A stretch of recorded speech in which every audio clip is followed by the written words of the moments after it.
to kick off today's session, we have Harun Khan, Secretary General of the MCB. أعوذ بالله من الشيطان الرجيم بسم الله الرحمن الرحيم الحمد لله رب العالمين الرحمن الرحيم مالك يوم الدين إياك نعبد وإياك نستعين اهدنا الصراط المستقيم صراط الذين أنعمت عليهم غير المغضوب عليهم ولا الضالين آمين. Assalamu alaikum wa rahmatullah, brothers and sisters. Thank you once again for joining us on the weekly COVID webinar. And I hope everyone is doing well. For those of you who started fasting on Friday or Saturday, Ramadan Kareem. And you would have seen a lot of activity from the MCB in recent days in the build up to Ramadan. I won't go over everything that's happened over the past few weeks. I'm sure most of you know. So the main one was our Ramadan at home guidance, which came out earlier this week. I hope everybody's seen a copy, shared it around. It went across very widely across the country, to many people, but also to many public authorities as well, who have been sharing it quite extensively. So if you're in a workplace or wherever, if you want to share it with your colleagues, feel free to do so. It's called Ramadan at Home. You'll find it on our website. It's quite a very, very easy to read guidance for all different sectors, inshallah. In terms of today as well, you'll see the other campaign is Support Our Mosques, which will be covered later on today, inshallah.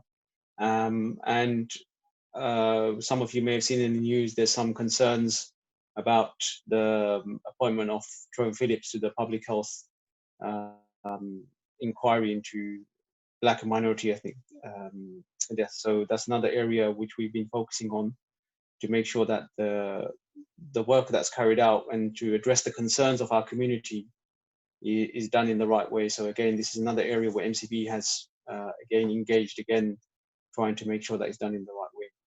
So I won't take any more of your time. We've got some really good speakers lined up for you today. So I'll hand back to Zainab, inshallah. Thank you so much, Harun. Yes, so today we'll be hearing first from Dr. Nazim from the British Islamic Medical Association, who's going to speak to us about fasting and fasting safely, particularly in light of the pandemic we find ourselves in. Then we'll be joined by Brother Zain from LaunchGood, who will be speaking to us about the Support Our Mosques campaign. And then finally, we have Shaykh Haytham Tamim talking to us about gaining taqwa and more closeness to God, particularly during this pandemic and the lockdown situation we find ourselves in.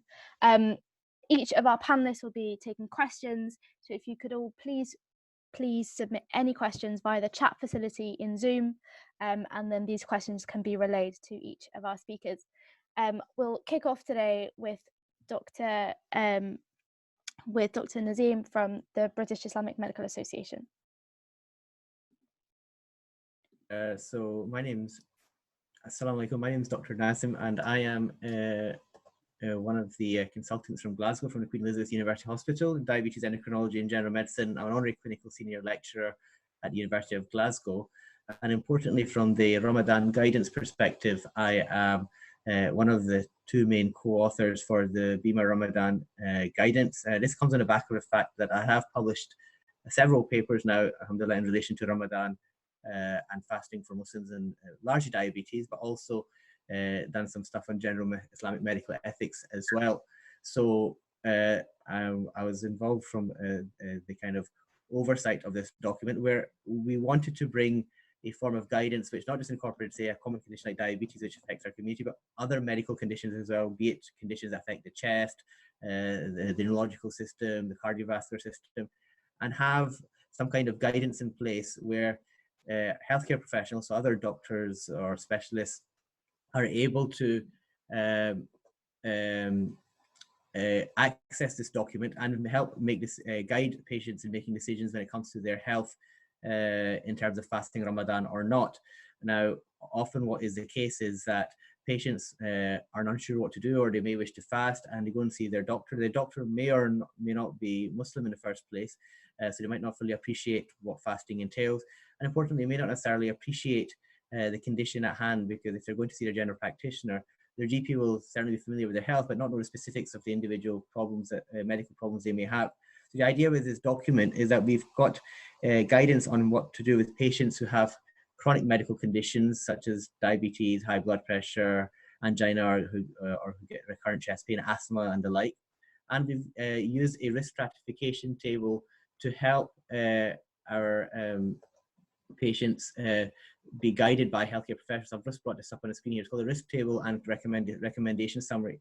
These are not authoritative or prescriptive, but they're there to guide the clinician so that the patients can then be assessed and then be advised whether fasting is advisable or not. And we're using the criteria from the Diabetes and Ramadan Alliance, which is long-standing guidance, which is international, and use a traffic light system where red means advised must not fast, amber means advised should not fast, and green is low or moderate risk.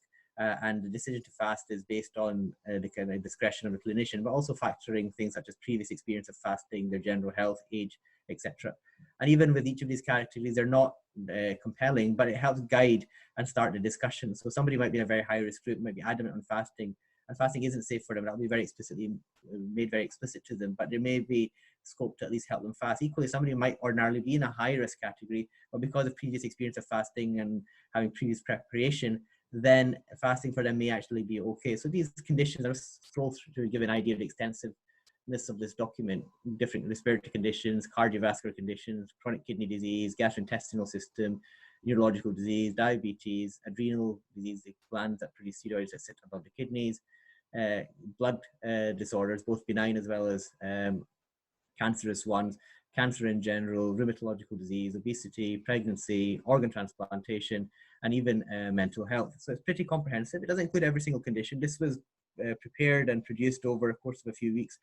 I was certainly involved for the last 2 weeks of this. So the idea from a chronic disease perspective, we have this information. The rest of the document provides more details and guidance on the evidences that we've used to kind of base our recommendation, if there is any prior evidence, particularly from Ramadan itself, if not from non-Ramadan time periods relating to Muslims. And we've used clinical judgment where we have the absence of any explicit evidence. And clinical judgment is based on the advice of the person who's written the chapter, as well as peer reviewers. Each section has at least 2 to 5 peer reviewers, some very how do you put it, very esteemed colleagues. We've even got a non-Muslim colleague by the name of Professor John McMurray, who is the authority for heart failure in the world, who has been able to contribute in the heart failure section. So we really have drawn on a lot of evidence where we can, but if not, expert opinion to help make things as safe but also practical and pragmatic as possible. So that is all there in that document. And the final thing I want to draw people's attention to, that's all very well when it comes to deciding whether to fast or not when you've got a chronic disease or because you're old. But what to do if you're actually unwell, you become unwell during Ramadan, either before fasting or during the fast. And we have what we call sick day rules in figure 1, which allows, again, healthcare professionals to kind of signpost patients to look at. And what we've done, because of the context of COVID in the present circumstances, we've got a COVID arm and a non-COVID arm. The idea is that this can be reviewed on an annual basis based on what the prevailing medical conditions are at the time. So just to make it very simple, we've said that if you've got COVID-type symptoms, fever, malaise, or persistent cough, then we've advised breaking the fast if you started fasting or abstaining from fasting. This is not, we're advocating this because we understand the implications of what COVID is doing to a lot of our patients when they get it. But at the end of the day, it's a decision of the individual to make it. And we're advising that they take adequate hydration, contact the medical services, and only to resume fasting when they're back to normal, but to seek help, guidance from a medical practitioner first, because sometimes they might not appreciate things.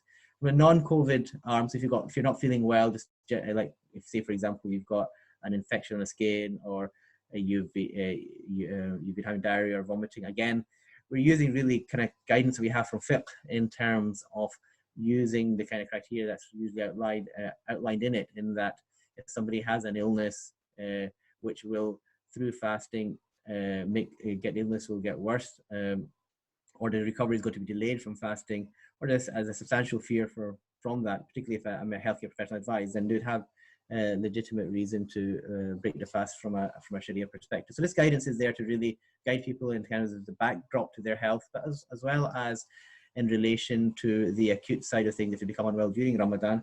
And 2 important points I want to kind of conclude with. One is that the rules related to social distancing always remain. This does not, Ramadan is not an excuse to kind of waive these things. So all the prior rules and guidance have come from the government and public health authorities. This is compatible and is indeed upheld, and we advocate following these.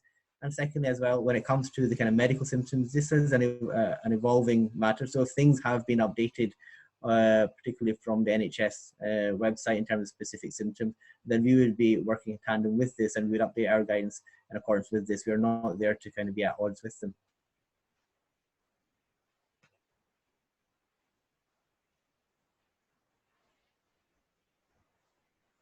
Back to you, Sister Zainab.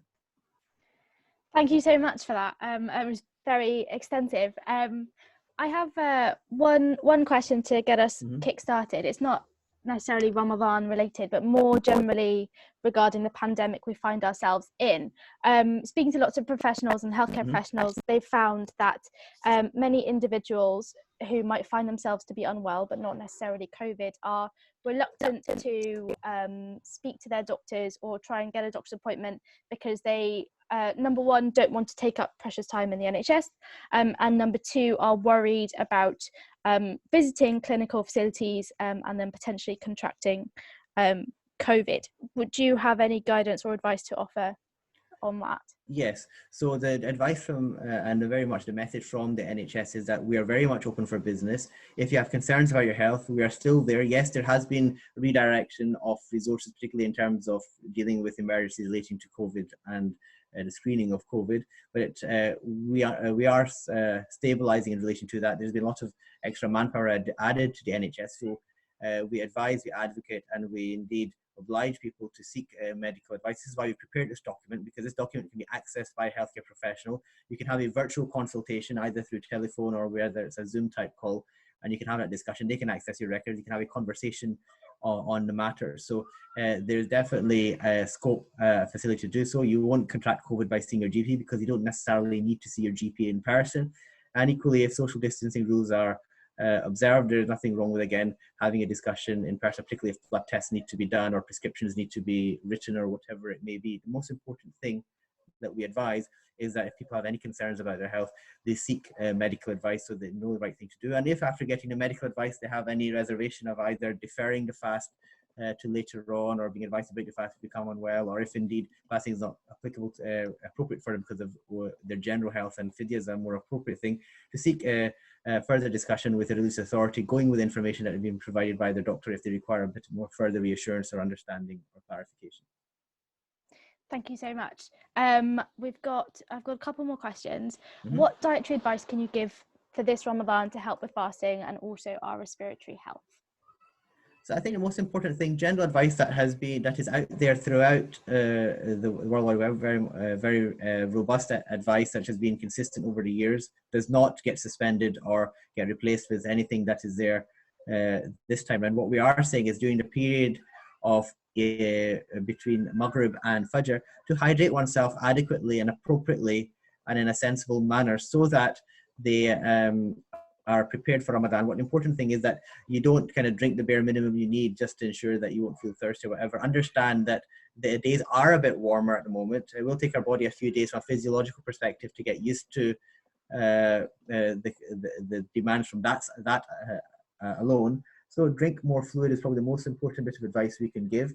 You might find that you are passing urine for Britain for a period of time, but your kidneys will adjust and your body will adjust as well. But certainly for the first few days, I'd advise drinking a bit more. So we say as a general minimum around 2 liters a day, but maybe an extra half a liter or whatever may be beneficial in those initial days. I think hydration is the key, and we've highlighted specifically from the COVID specific criteria guidance that people can get dehydrated quite quickly, and we're advocating if there's any fever, because it is one of the hallmark symptoms of COVID. It may not be, but it still could be, that we don't advise people to fast, because ordinarily with fever you will sweat and you will dehydrate anyway.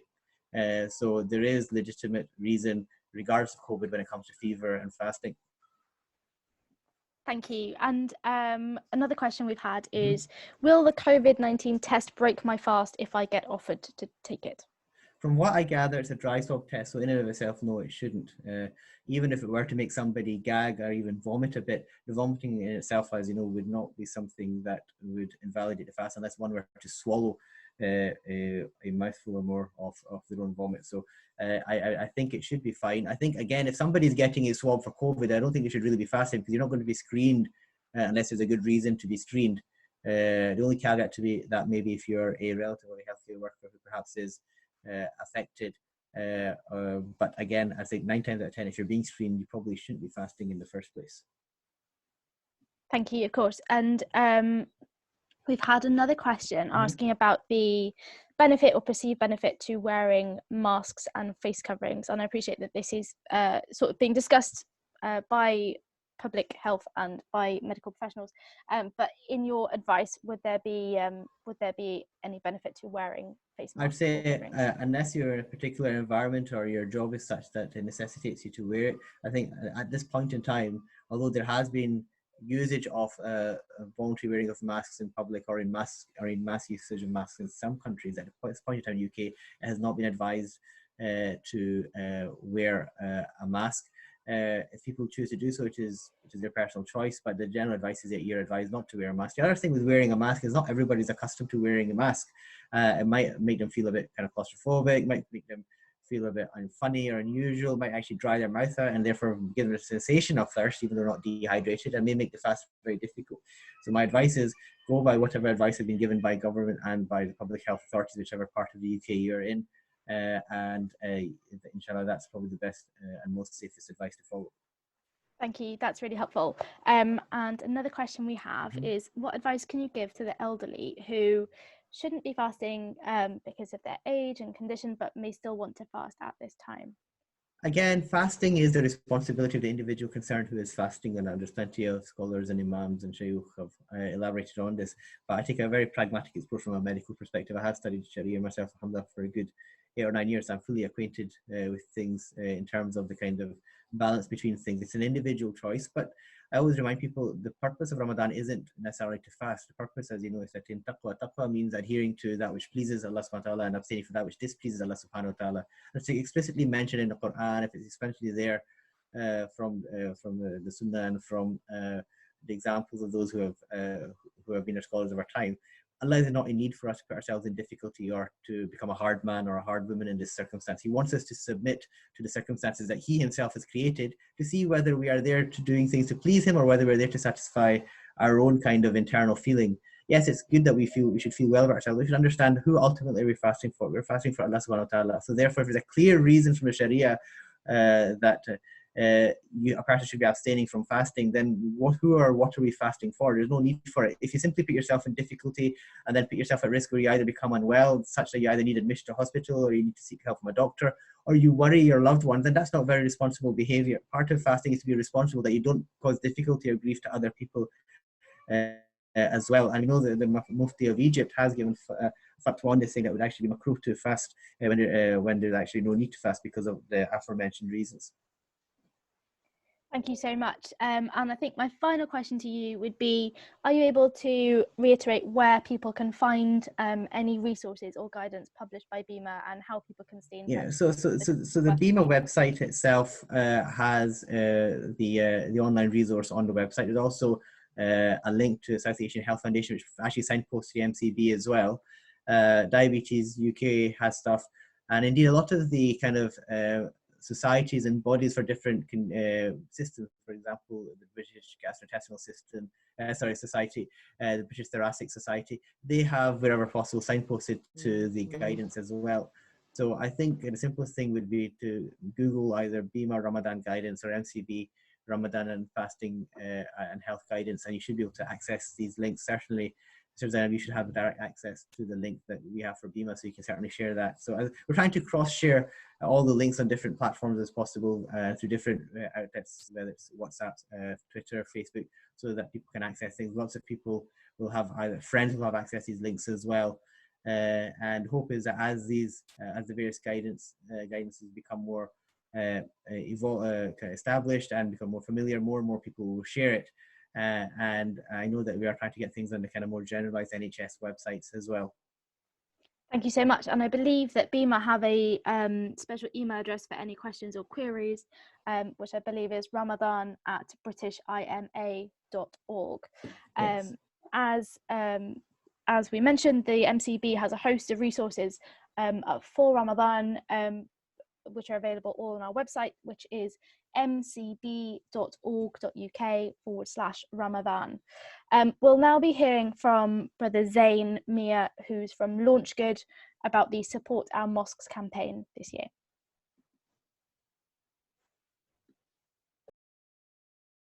Jazakallah khair, Zainab, and assalamu alaikum wa rahmatullahi wa barakatuh to everyone on this morning. Thank you so much to the 33 people that have given their time to listen to us, and I hope the briefing has been beneficial so far. So this part of the session is about the campaign which is called Support Our Mosques, which is a partnership and support offered by the Muslim Council of Britain and LaunchGood, which is a online fundraising platform. So I thought what I could do this morning is give you a bit of insight about where the campaign is today, the amazing work that's happened behind the scenes by various people who have worked very tremendously hard to bring it to life in support of our masjids and spaces of prayer at a national scale. I thought I would start off by giving you just a bit of background about LaunchGood. We did start off in the US 7 years ago, and so not every person in the UK is aware of it, and so it's something that always is a question for me. So as of a background, as of this morning, mashallah, Allah's blessed us to be able to be in a position where over 110 million has been raised over 7 years across 139 countries, and you can see the number of campaigns and users that it has. And so one of the reasons when we initially had a discussion with the MCB, I must give sincere thanks to our good friend, Dr. Wajid Akhtar, who has been a tremendous anchor of support for this campaign. When the initial discussions happened, we as LaunchGood felt that we could support due to the global wide reach that we have to the Ummah. And you can see here that, subhanAllah, the Ummah is very generous, and it is much further and much bigger than our borders. And so sometimes we need to call on that support when it comes to these times. So this gives you a bit of background about LaunchGood and the platform itself.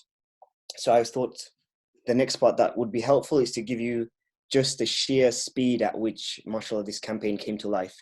So the discussions happened now, just more than a week and a half ago now. The campaign was officially launched on April the 17th. And by the next day, 50 plus masjids had registered. And the first contact began with masjids by the 21st of April. And the first webinar took place on the 23rd of April. And so the campaign, the next slide, I will talk a bit more about what is the actual campaign, what is the offer. But this just shows the speed at which different organizations and individuals came together, because they recognize that our masjids are in need of support. Many masjids across the UK right now, they are really struggling, and not just from a financial perspective, but also from a perspective of knowledge, being able to tap into resources or individuals and talent that allows them to carry out their activities. In fact, when you look at the world of fundraising and raising funds online, you'll notice that actually, when you have the skills and the resources and the know-how, it's actually very easy. MashaAllah, yesterday alone on day one of Ramadan, our platform had about 580,000 raised in a period of about 8 hours alone. And so, a lot of those funds were being received by probably about 30% of the campaigns on our website. So the money is out there, and our Ummah is very generous. And of course, Muslims and non-Muslims alike are donating all the time. And so this campaign is really about handing over, empowering, and giving the tools, education, and knowledge that these masjids need to be able to fundraise. Now, of course, there are different elements which our brothers at the Islamic Network and other organizations are handling, which is around communication. How do you go online, and various other aspects. Our focus for this campaign is looking at the fundraising element of helping these masjids sustain their masjids beyond this pandemic, and then further outside Ramadan, hopefully in the hope that they can reopen. And not just so that they can reopen, but when they reopen, they are not battered and bruised, but rather they are strong and they're able to continue as they did before this pandemic. So this slide here shares a bit more about the campaign, and you'll see that we've packaged it as support for masjids and spaces of prayer. We recognize and we completely understand that not every place of prayer is a masjid, right? Of course, in its principle, it is a masjid in terms of worship for Allah, but there are centers. There are maybe some hotspots that actually, they are dedicated for space of prayer, but they may not operate like a traditional masjid. So what is the campaign Support Your Mosques about? Support Our Mosques about, right? So the campaign you'll see here is a package of support of various different things. The first thing here that you see is called a weekly check-in. Now, when you have 150 plus masjids who have already signed up, it is very much impossible when you're into Ramadan to be able to dedicate hours and hours individually to every single masjid. And so one of the things that we've done, and we had our first one last Thursday, is that we have scheduled in weekly check-ins, which are most likely going to happen on Thursdays. The last one did happen on Thursday. And these check-ins will be thematic. They'll focus on different elements on fundraising, different advices. And we're going to, as LaunchGood and MCB, bring on experts that have proven that their models work. For example, when it comes to team fundraising, how does that work? When it comes to match funding, what is the best way to do that? How do you tap into grants? What are the various ways that you can fundraise when it comes to using things like ads and link tracking and Facebook and social media? So weekly check-ins are there to really disperse the advice and knowledge that we have over our 7 years of experience, and from those who have fundraised on our platform as well. So that's something that we have as part of the support. And obviously, then we have themed webinars. So we have already done 8. They are recorded, and they will be inshallah shared with all of our masjids and space of prayer. And they look at different aspects. So they take that whole weekly check-in and then they thematically break it up into a webinar. So for example, we did a webinar on, okay, your Tarawih is cancelled. What do you do? How do you take that element of Tarawih fundraising, right, online? So we have different themes of webinars. We have another one where we spoke to a charity which used over 900 individual volunteers to help them raise over $1 million. So there's loads of different aspects there that we talk about. There is this part here, which is one-to-one coaching. So we are very fortunate to have a global team of about 37. And our team, mashallah, because we work globally, we are very much awake round the clock. So that means we are offering for the masjids, mainly from the UK team, we are offering the support. But if the masjid needed to, let's say, speak to someone at 9 p.m., 10 p.m., and someone in the UK team is not available, we have someone in the US team who can offer just as good advice. It's not the same time zone, the same country, but they can offer just the same amount of best advice and quality advice that these masjids need. So we'll be doing one-to-one coaching as well, where we'll look at the masjid and we'll say, okay, what have you done? What is left? What have you thought about? Have you looked at these? And we have checklists that we have made, which we will run through the masjid with to make sure that they have done. Again, this is all around the fundraising element and aspects. Then next part here, which is one of the core parts of the offer, is that we will set up and support them in setting up fundraising pages. Those then we will create short links for, we'll make sure that it has the content that it needs.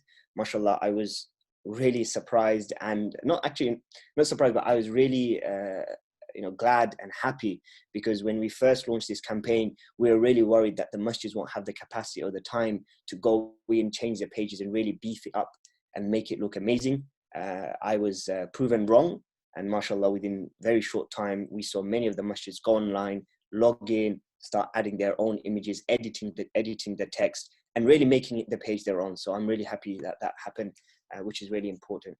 Of course, then there's cohort tips and advice. We have a WhatsApp group that we are sharing just with the masjids. Then there's blogs and written articles from our expert, blog writers, which are looking at different themes. We're going to share those with them. Part of these blogs and written articles, sorry, I didn't write it here, but one of the things we do also is, Dr. Wajid, myself, and a few others, we're working on giving suggested messages. So for example, okay, today is Jummah. What messages can you send to your congregation and to the community for fundraising? Okay, today is Sunday. It's a really good time. People are very much on their phones as they wake up and, latter part of the evening. What messages do you need to send? How can you put messages on your social media? So we'll be sending those suggested templates and messages as well. We have already sent out a template image that they can adapt for their fundraising pages and for social media sharing. The last part here is we are working with a network of experts. So we already have someone who is willing to do websites for these masjids. We have someone who is willing to support with looking at, okay, how do we set your Facebook up for ads?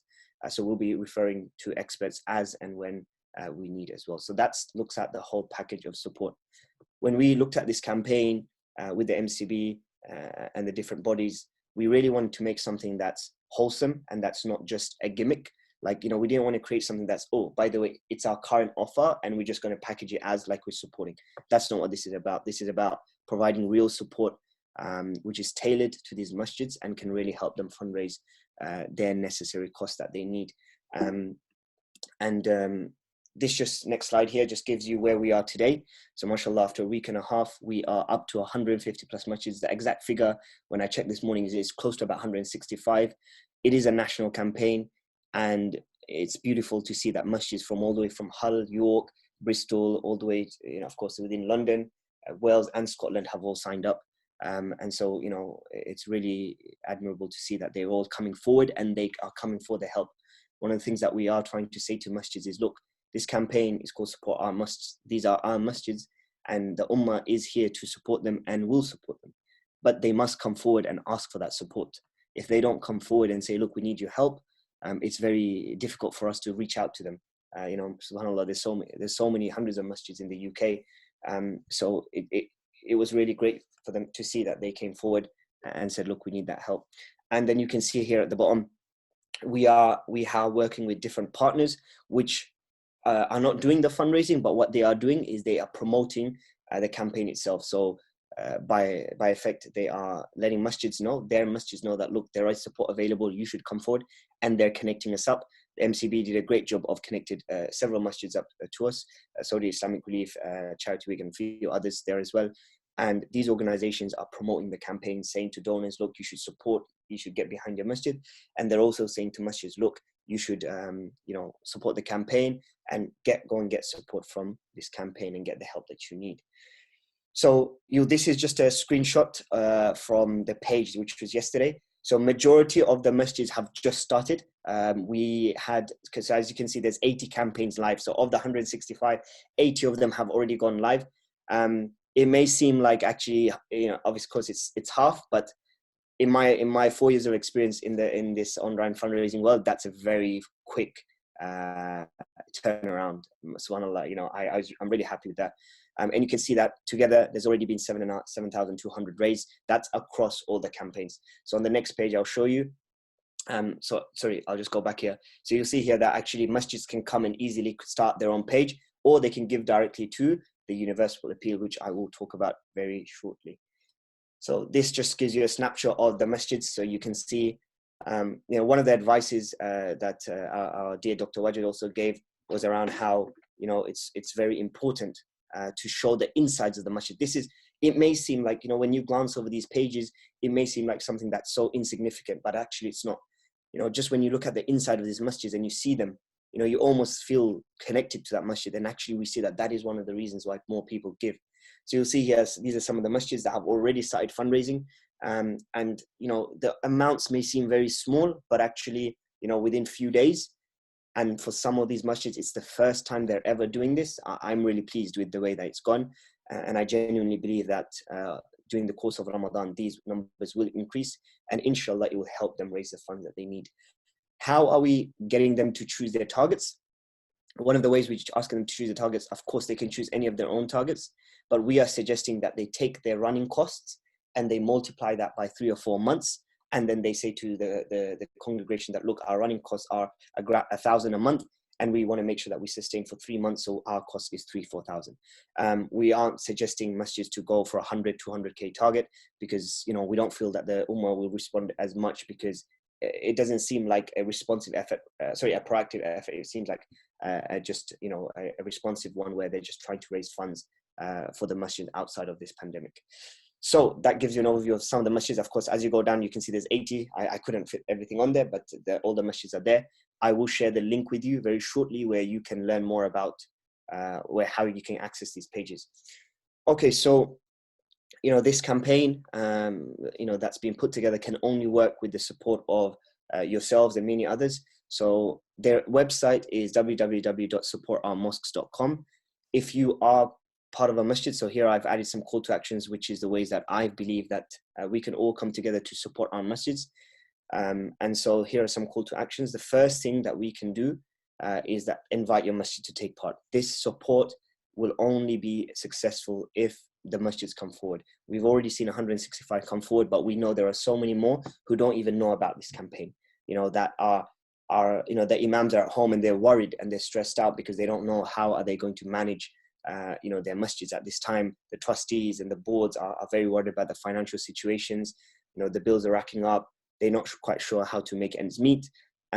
Support is available, and we want to invite the masjids to take part. So please, if you are part of a masjid, if you know a masjid, please help us get the word out to them that they can get the support. The website is here. When they go on the website, there's a sign-up form. They just put their name and details. That goes straight to a coaching expert, and within 24 hours, that coaching expert will call them and start the support off.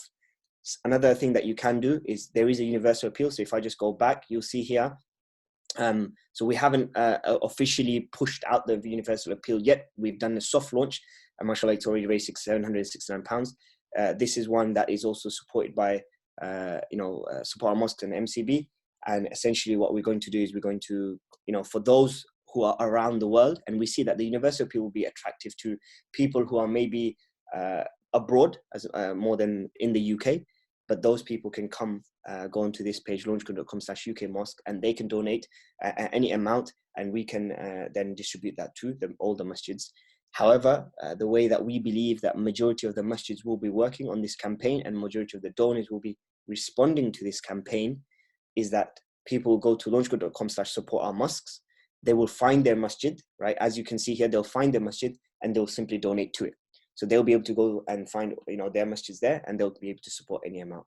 So to end, the call to actions that I request is that, invite your masjids and space of prayer to take part. Of course, even though this package of support is available to our masjids and space of prayer, you might come across someone who runs a similar center which focuses on dawah, but actually necessarily isn't a masjid. They probably won't fit into this campaign, but we can probably offer them similar advice and they can benefit from some of those webinars and packaged offers. And of course, our masjids, are here and they need our help. We don't want our masjids to be closed after this pandemic.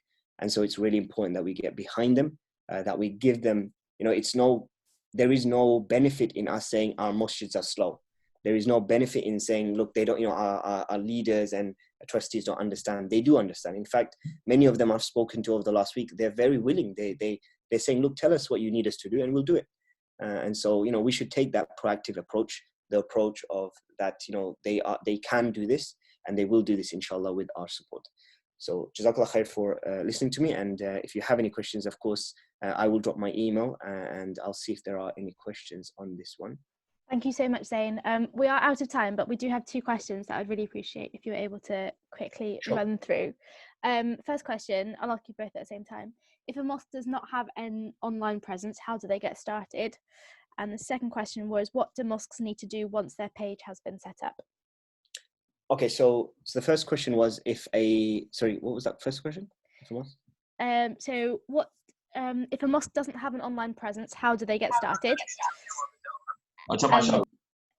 And then what do mosques need to do once their page has been set up? Okay, so if a mosque doesn't have an online presence, I assume, the question is around that they don't have a website or a social media page. Look, we can't go and make Facebook pages and Instagram pages and websites for people, but for the websites part, we can refer the masjid, right? We can refer the masjid to organizations we're working with who is willing to make those. But what this is about is that, we will be able to give the offer or refer them to the necessary places that they can get that done. However, when it comes to fundraising, we see that actually there are masjids who don't have an online presence and they can still fundraise because the people who are receiving those links and the people who are from the community congregation are aware of the masjid. And because when they have a page on LaunchGood, it's a verified page which is approved, the banking is approved. And so the donor is quite assured that their funds are going to that masjid. And your second question about is when they get their page ready, we will help them get their page ready. Otherwise, we will, support them through that process. They will then be joined to the WhatsApp group and they'll be part of that weekly webinar as well. And so they'll be getting continuous support. Thank you so much. Those are all the questions we had. So please do drop your contact details, Zain, and any other website details in the chat facility so they're accessible to everyone. We're now joined by Shaykh Haytham Tamim to talk to us about Taqwa and gaining a closeness to God in this month of Ramadan. Assalamu alaikum, Shaykh. Alaikum assalam wa rahmatullahi wa barakatuh. I wish I'd joined you in a different scenario and different circumstances, but nevertheless, this is our destiny and we have to accept. Bismillah ar-Rahman ar-Rahim. Alhamdulillahi Rabbil Alameen. Sallallahu wa sallam wa baraka ala Sayyidina Muhammad wa ala alihi wa sahbihi ajma'een. Allah subhanahu wa ta'ala mentioned taqwa in the Quran in many verses, in many surahs. Actually, it's been mentioned in 258 verses in the Quran. So Allah has repeated this word, taqwa, many times in different forms. And in a couple of verses, Allah subhanahu wa ta'ala said, وَلَقَدْ وَصَّيْنَا الَّذِينَ مِنْ قَبْلِكُمْ وَإِيَّاكُمْ أَنِ اتَّقُوا اللَّهَ. So we have given the advice, wasiyah, although the translation here is about a command, but I want to focus on the word itself and the use of the word, wassayna. And we know the wasiyah, the Prophet's wasiyah and your dad's wasiyah, your mom's wasiyah, which is their will, last will. So Allah Azza wa Jal is giving us the advice here to practice taqwa, as He has given this advice and command to the previous nations before us. Anittaqullah. So practice taqwa. As well, we know the very first, the very famous ayah, Inna akramakum indallahi atqakum, the beginning of it in Surah Al-Hujurat, Ya ayyuhan nasu inna khalaqnakum min dhakarin wa untha wa ja'alnakum shu'uban wa qaba'il lita'arafu inna akramakum indallahi atqakum. So the end of this ayah, verily the most honorable of you before Allah Azza wa Jal is the one who has taqwa. Atqakum, the best in taqwa. And what's the meaning of taqwa now? We have different translations and different even explanation in Arabic. So plenty of definitions of taqwa. My preferred one, to be honest, among all these definitions, we have, of course, the linguistic definition and the technical definition. The linguistic definition, the word taqwa is from waqa, yaqi. It means to protect something or to preserve something. Waqahu, to preserve it or to protect it in Arabic. So taqwa derives from that root. Waqaya, yes? Waqa yaqi.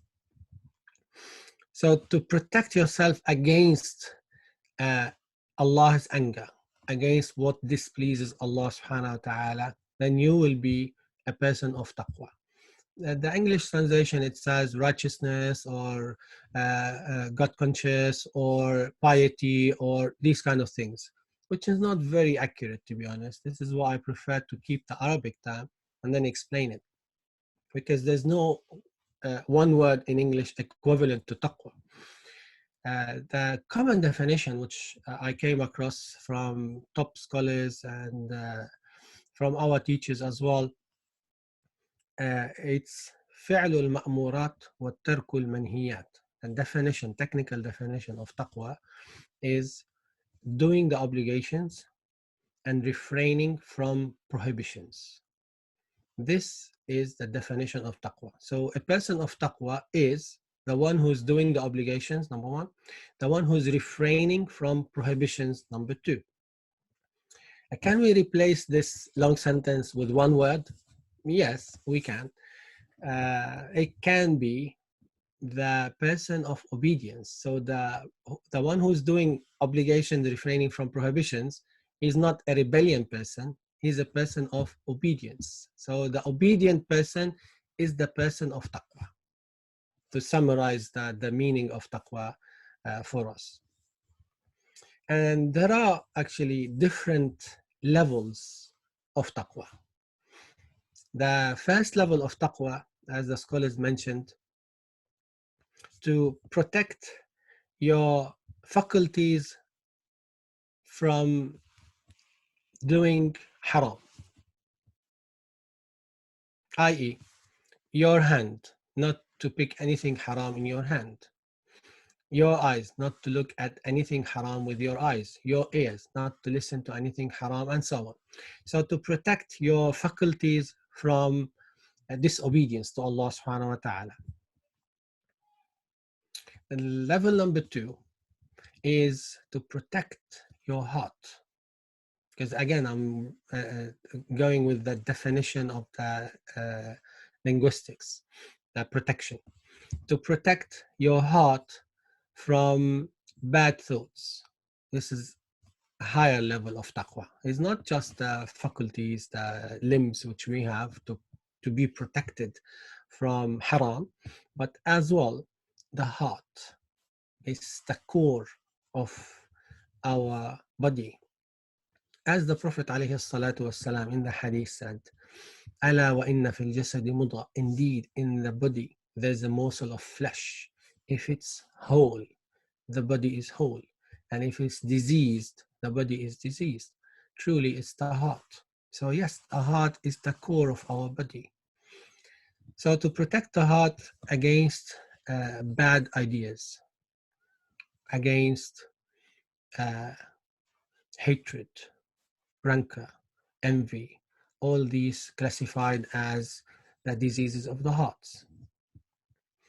And number 3, level number 3, to protect as well your actions from going into anything which is doubtful, being away from doubtful matters. Because the clear-cut halal haram, it's for everyone to recognize. But the doubtful matters, this is where taqwa kicks in. Unless you have taqwa, you won't refrain from it. So this is another level of taqwa. And the last level of taqwa, as Allah subhanahu wa ta'ala mentioned in the Quran, فَاتَّقُوا اللَّهَ اتَّقُوا اللَّهَ حَقَّ تُقَاتِهِ. So fear Allah as He should be feared, or be mindful of Allah as He should be mindful of, subhanahu wa ta'ala. And this is the level of ihsan. The level of ihsan which has been mentioned in the hadith, the very famous hadith of Jibreel, أن تعبد الله كأنك تراه. When he came to the Prophet ﷺ and he asked him, Ya Muhammad, tell me about Islam, tell me about Iman, tell me about ihsan, the very famous hadith. Then the last thing he asked about is ihsan. Prophet ﷺ answered Jibreel by saying, ihsan is to worship Allah as though you can see Him. And this is the highest level of taqwa. A description of people of taqwa. How do we know that we fit the description? How do we measure ourselves against this list of description, if you want? Allah subhanahu wa ta'ala mentioned in the first page of the Quran after the Fatiha, in Surah Al-Baqarah. When we open Surah Al-Baqarah, in the very first page, Allah Azza wa Jal mentioned the description of Al-Muttaqeen, the people of taqwa. And when he said, ذَلِكَ الْكِتَابُ لَا رَيْبَ فِيهِ هُدًى لِلْمُتَّقِينَ. And then he goes on to describe and explain who are those al-muttaqeen, to define the characteristics of al-muttaqeen. And he mentioned 6 characteristics, subhanahu wa ta'ala. So let's go through them very quickly. He said, subhanahu wa ta'ala, الَّذِينَ يُؤْمِنُونَ بِالْغَيْبِ. So the guidance for al-muttaqeen, those who believe in the unseen. This is number 1. So people of taqwa, they do believe in the unseen. Al-ghayb, which is the hereafter and the unseen. And number 2, وَيُقِيمُونَ الصَّلَاةِ. They do perform their prayers. This is the core of taqwa, if you want. Have bondship with Allah, connection with Allah Azza wa Jal is through the salah. Especially in Ramadan, we have to boost our connection with Allah Azza wa Jal, and the highest form of ibadah, nothing equivalent to salah. Salah is the highest form of ibadah.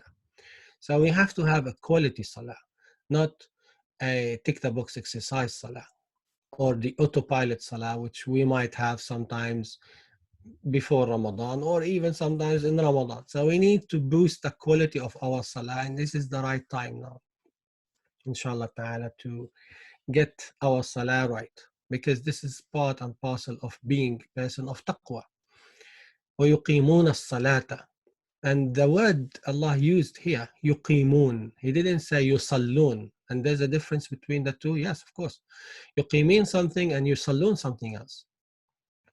So he could have said yusallun instead of yuqimun as-salah. But he used the word yuqimun as-salah. Sometimes it's been translated as performing salah or establishing the salah. But the Arabic is much deeper than that, to be honest. Iqama in Arabic, linguistically, just to give you a flavor. Linguistically, iqama, it means to straighten something. Aqama shay'a, to make it straight. Yes? So salah, Allah used the term yuqimuna with the salah to show us that the salah should make us straight. As we do iqama for things like the wood, which is sometimes bended wood, we straighten it. Salah should straighten our actions and our direction. Yuqimuna salat. This is number 2. Number 3, the criteria of the muttaqeen. وَمِمَّا رَزَقْنَاهُمْ يُنْفِقُونَ. From what we have offered to them, what we have given to them, they spend. It means they give their zakah, they give their charity. They are people of taqwa. So now it's the month of zakah and the fitra, zakatul fitri, and the obligatory zakah. Again, it's the month of taqwa. This is why Allah Azza wa Jal, in the opening verse of Ayatul Siyam, he mentioned, يا أيها الذين آمنوا كتب عليكم الصيام كما كتب على الذين من قبلكم لعلكم تتقون. So he finished the ayah by saying that you may achieve or perform taqwa when you fast. So you fast, he linked siyam with taqwa, subhanahu wa ta'ala. And in fact, this is the common denominator between all the forms of worship. Salah, siyam, hajj, and zakah, all of it achieving the taqwa in our life. وَمِمَّا رَزَقْنَاهُمْ يُنْفِقُونَ. So if I'm easily spending from what Allah has given to me, then this is an indication that, alhamdulillah, I'm a person of taqwa. If you do find yourself hesitant, not very sure, I'm struggling to pay my zakah or to be charitable, then we need to work on ourselves more, because we have some lack of taqwa, lack of obedience to Allah subhanahu wa ta'ala in that direction. And then Allah Azza wa Jal says, وَالَّذِينَ يُؤْمِنُونَ بِمَا أُنزِلَ إِلَيْكَ. And those who believe in what has been revealed to you. This is number 4. وَمَا أُنزِلَ مِن قَبْلِكَ. 5. And what has been revealed before you. So we believe in our book, we believe in the previous books as well. This is part and parcel of taqwa. وَبِالْآخِرَةِ هُمْ يُوقِنُونَ. And they do believe in the hereafter. This is number 6. So these are the 6 criteria, main criteria of people of taqwa. And Allah Azza wa Jal wants us to recognize that if we want to be people of taqwa, then we have to recognize these criteria and follow, and be on that path, inshallah ta'ala. What are the fruits of taqwa? We have many verses in the Quran about taqwa, yes. Allah defined what is the criteria, what are the criteria of people of taqwa. Okay. What are the fruits of taqwa? Beautiful verses in the Quran. Allah subhanahu wa ta'ala mentioned in Surah Al-Nahl, Inna Allaha ma'al ladhina taqaw. Allah is with those who are practicing taqwa. It's a beautiful verse. And of course, we have very limited time. The ma'iyya here, that he's with. It's of course a metaphor, but it means he is supportive, he is protecting, and he is inspiring, and he is always with us subhanahu wa ta'ala in that form. And the second ayah in the Quran as well about the fruits of taqwa, wallahu waliyul muttaqin, he is your protector if you are a person of taqwa, in Surah Al-Jathiyah. And as well, this is my favorite one, inna allaha yuhibbul muttaqin, Allah loves people of taqwa. So if you want to be loved by Allah, then practice taqwa. Who doesn't want to be loved by Allah Azza wa Jal? So inna allaha yuhibbul muttaqin, Allah loves al-muttaqin. And in another ayah, Allah says, subhanahu wa ta'ala, in tattaqullaha yaj'al lakum furqana. When you practice taqwa, Allah will give you a criterion how to distinguish between what is right and what is wrong. And only people of taqwa will have this criterion. In another verse, Allah subhanahu wa ta'ala mentioned, وَمَن يَتَّقِ اللَّهَ يَجْعَل لَهُ مَخْرَجًا. And whoever practices taqwa, Allah will find an exit for him from his difficulty.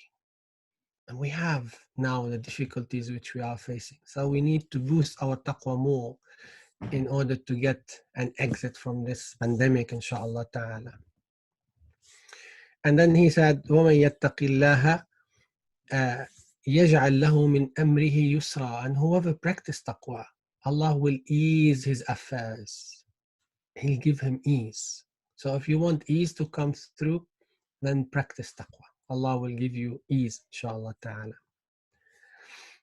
And then acceptance is related to taqwa as well. إِنَّمَا يَتَقَبَّلُ اللَّهُ مِنَ الْمُتَّقِينَ. Allah will accept only from those who are with taqwa. And here it's about ikhlas. The meaning of taqwa here, it's about sincerity. So those who are people of taqwa have sincerity. And Allah Azza wa Jal says about people of taqwa as well, وَاتَّقُوا اللَّهَ لَعَلَّكُمْ تُفْلِحُونَ. If you want success, then have taqwa. You will get into success in the dunya and in the akhirah, inshallah ta'ala. إِنَّ لِلْمُتَّقِينَ عِنْدَ رَبِّهِ جَنَّاتِ النَّعِيمِ. So for those who are practicing taqwa, عند ربهم, they will have جنات النعيم. Jannah will be for people of taqwa. So we ask Allah subhanahu wa ta'ala to make all of us from people of Jannah and people of taqwa. The last thing which I will finish with, inshallah ta'ala, how do I achieve taqwa in my life? Number one, practical tips. We have to fear Allah Azza wa Jal, but not the fear which prevents us from doing stuff and things. Fear mixed with love of Allah Azza wa Jal, with glorification of Allah, ta'zeem of Allah Azza wa Jal, and hub of Allah Azza wa Jal. So we have to create this balance, hope and fear together in order to get it right. We have to avoid, number two, doubtful matters. This is the feature of people of taqwa. We have to do the obligations and refrain from prohibitions. And we need to do continuous accountancy to ourselves. Check our records, check what we have done today, and keep an eye on your actions, on your words, on your shortcomings, and so on and so forth. And the last thing, of course, short list, we can go beyond this, but short list. Good character. People of taqwa, they have good character. So we need to work on our good character. I know we have plenty of flaws in our character, but this is the right time to change our habits. The scientific research says in order to establish a new habit, you need between 21 days to 30 days or so. So Ramadan is spot on, 30 days. We can get rid of bad habits and establish good habits, inshallah ta'ala. And this will help, inshallah, to boost our taqwa and be closer to Allah subhanahu wa ta'ala. And do our best to, as well, judge with fairness, and be just in our judgment. This is as well the feature of people of taqwa. So I ask Allah Azza wa Jal to enable all of us to be among people of taqwa, those whom He loves, and those who are close to Allah subhanahu wa ta'ala, and to be as well in this very month closer and closer to Him, and work on our character and be better people, inshallah ta'ala. Assalamu alaikum wa rahmatullah. Thank you so much, Shaykh, for joining us and for that advice. Inshallah, we're all able to benefit, particularly during this month, which we've found ourselves in during these difficult times. If I could just bring on Harun Khan, Secretary General of the MCB, to close for us today. Thanks, Zainab. Thank you to everyone who's tuned in today to listen to the webinar. I hope you found all the presentations useful. So we had, for those of you who joined a bit late, the recording will be available after today, probably later today or tomorrow. It will be online as well. All the presentations will be available to you. So special thanks to Dr. Nazim, Ghauri of BIMA, and Brother Zain Mia from LaunchGood, and he spoke about the Support Our Mosques campaign that we have live at the moment in partnership with LaunchGood. And finally, Shaykh Haytham Tamim, as you heard, some very eloquent words around the understanding of taqwa, the purpose of it, the definition, and also how we can increase it in our life, which is one of the main purposes of fasting and Ramadan, as we know. Finally, I just wanted to say from the Muslim Council of Britain that many of you will know that we operate very much as a NGO, as a voluntary organization, and we have limited resources and funds, and hence we've launched a campaign as well this year, this Ramadan, looking for support from everyone. So Zainab will play a short video for us, and then you can follow the link straight afterwards, inshallah, if you want to support. And please do continue to share all of our updates through WhatsApp, through various means that you receive. Please do share it around to friends and family, so more people can benefit, inshallah. Jazakumullah khairan. Assalamu alaikum.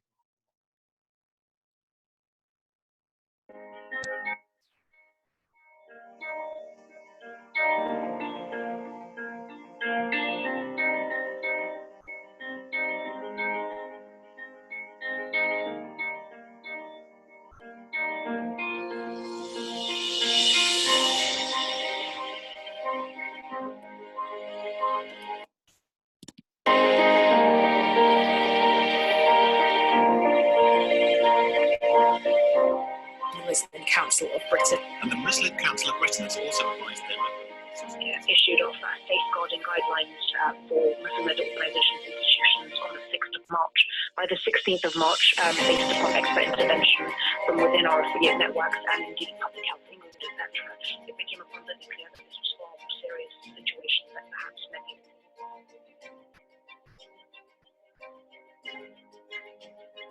We're putting out a campaign this week called Ramadan at Home. So it'll be very different. It's really about families staying indoors, fasting together, and also breaking their fast together as families within their own home.